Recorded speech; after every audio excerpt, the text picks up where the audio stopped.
Okay, everybody, I promised you that I would teach you how to make wobblers. It's easy, 1, 2, 3. All you really need is a pair of scissors. In this case, I'm using my Cricut scissors.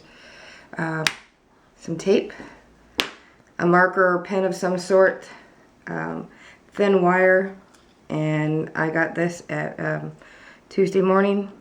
It's just basic pliable jewelry wire, and I'm using the fuchsia pink so that you can see it better. A piece of scrap piece of paper. And that's it. So let's get started. So what you need to do is that you need to take a piece of scrap paper, and you can just cut a small circle, or if you have a punch for 1/2 inch, it'll work just as well. I personally will use just a spindle. Sometimes, you know, I don't have the punch, so I am using this.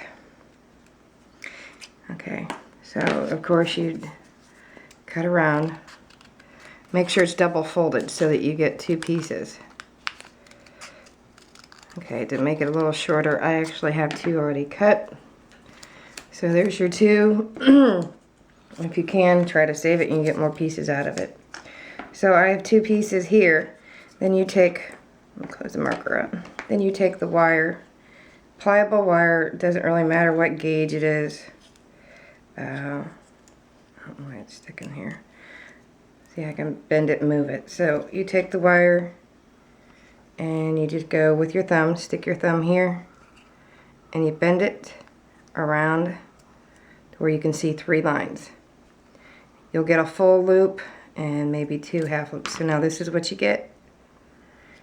And the wire is so thin that you can cut it with your scissors.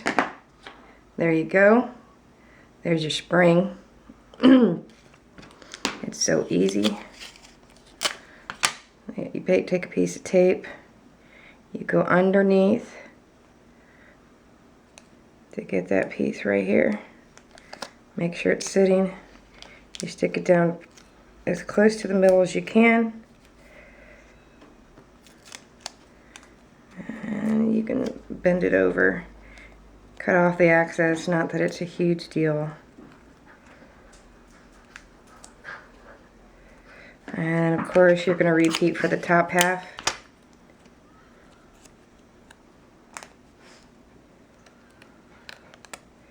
I know that some people actually buy these, and I'm just looking at them going, you know how cheap and easy they are to make. And you want to go to it on top as possible. Exactly. Doesn't have to be exact. And of course you flip it over, whatever, and then you cut the excess off. Okay, now that's technically that's it. So you get your spring. You want to make sure it lays as flat as possible. So there's your spring. So you would take your spring, and of course you put it on the back of an embellishment. In my case, I have Elmo here to show you, but it's you use glue dots or pop dots on both sides, and you want to kind of center it so that you get an even balance. But it's that easy. There you have it.